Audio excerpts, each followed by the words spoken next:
Do you always think that stopping is being lazy and stagnation is failure?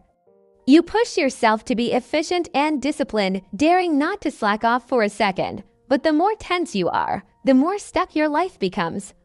Today, I want to share a counterintuitive view. Those who have never truly slacked off can never achieve real success. From the perspective of Jungian psychology, there is no profound growth without stagnation. Just as the land needs to lie fallow in winter to restore its fertility, our inner world also needs a period of seemingly idle time to decompose the old identity, integrate fragmented experiences, and accumulate energy for the next breakthrough.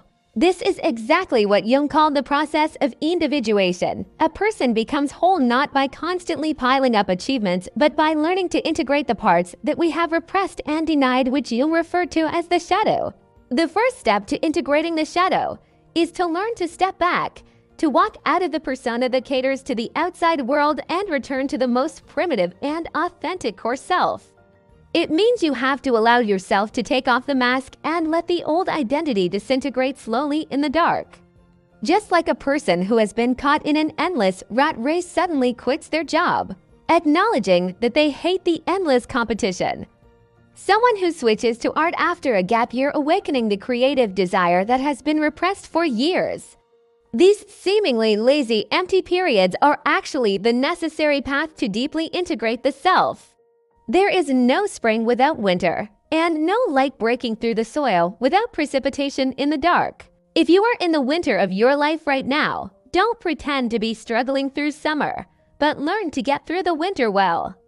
Here are 3 practical Jungian methods to turn your low point into an opportunity for personality upgrading.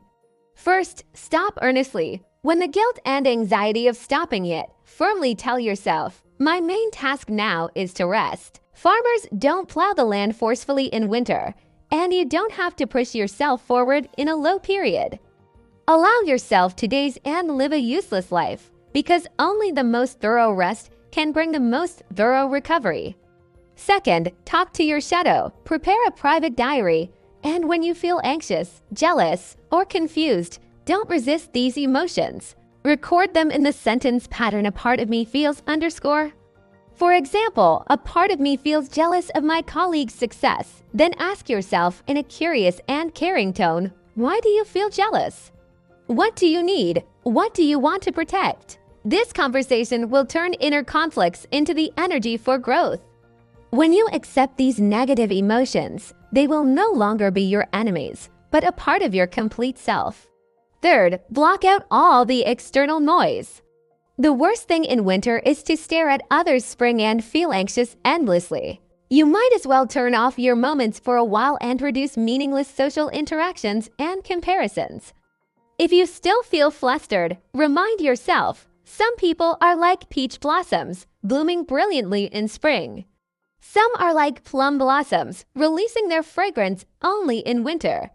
Flowering periods are different, rhythms are varied, and there is no good or bad. You just need to find your own rhythm and wait for your flowers to bloom. Finally, I want to say to you, you who are in the winter of your life are like a bamboo taking root. In the first few years, no changes can be seen on the surface, but deep in the soil, the root system is growing wildly. This invisible root determines how tall it can grow in the future. Your low point is never failure or regression, but taking root. As long as you get through the silence of winter, when spring comes, you will surely rise abruptly and grow into a bamboo forest that belongs to you.